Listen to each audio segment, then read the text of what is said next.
पूरी धरा भी अगर साथ दे तो कुछ और बात है, तू जरा भी साथ दे तो कुछ और बात है। यूं तो चलने को एक पांव से भी चलते हैं लोग, लेकिन दूसरा भी साथ दे तो कुछ और बात है। नमस्ते, प्रणाम। आप देख रहे हैं गीता ज्ञान, एक नई सीरीज श्रीमद् भगवद गीता के 10वें अध्याय से 10वें अध्याय का सार क्या सीखा समझा जा सकता है, आज इस वीडियो में समझाने का प्रयास है। और ये समझ में डेवलप कर पाया हूं क्योंकि मैं बार बार आवृत्ति करता हूं, बार बार पढ़ता हूं, रोजाना प्रतिदिन प्रयास करता हूं श्रीमद् भगवद गीता की यथार्थ व्याख्या, यथार्थ गीता पढ़ने का।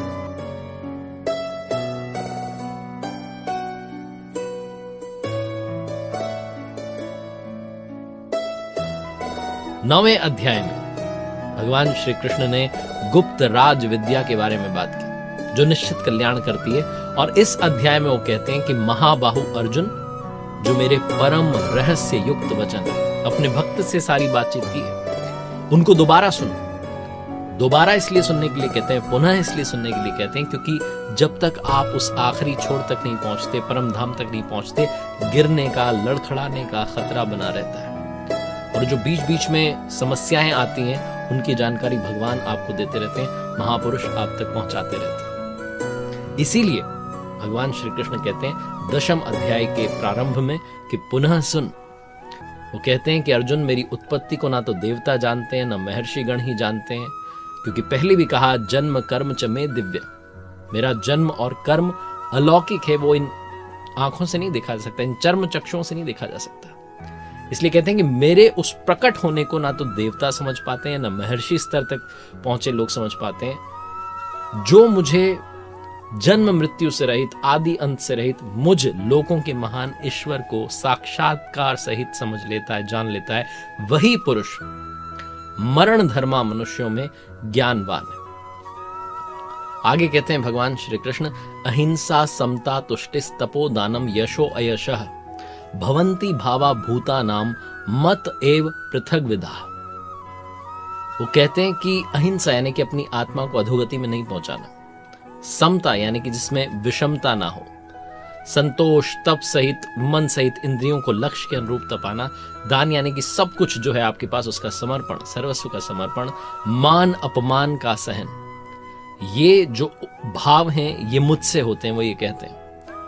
और इनका जो अभाव है, जिनके पास ये नहीं है, वही आसुरी संपत्ति है। आगे भगवान श्री कृष्ण कहते हैं कि जो भी पुरुष योग की और मेरी इन विभूतियों को साक्षात्कार के साथ में जानता है, वो स्थिर ध्यान योग से मुझ में एक ही भाव से स्थित होता है।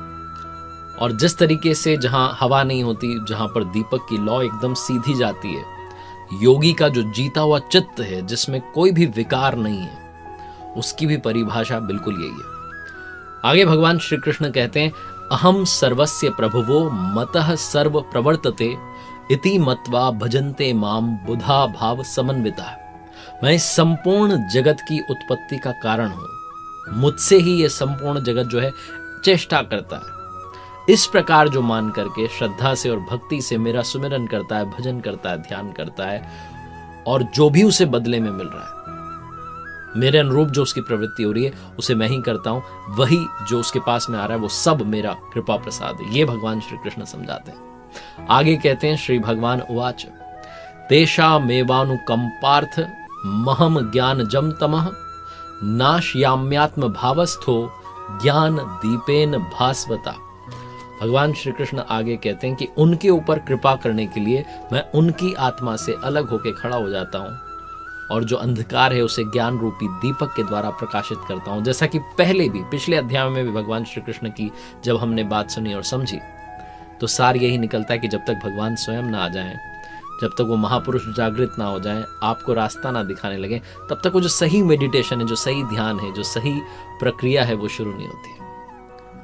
और जब वो परमात्मा आपकी आत्मा से जागृत हो जाते हैं और आपको चलाने लगते हैं, आपको रोकने लगते हैं, टोकने लगते हैं, समझाने लगते हैं, तब जाकर के जो भजन है, जो ध्यान है, वो आरंभ होता है। यही हमारे परम स्वामी श्री अड़गड़ानंद जी महाराज जी ने यथार्थ गीता में स्पष्ट किया है। वो कहते हैं कि 4 जो माध्यम है, उन माध्यमों के जरिए जो है आप तक संकेत आते हैं। स्वामी जी कहते हैं कि पहला जो अनुभव है वो संबंधी अनुभव होता है।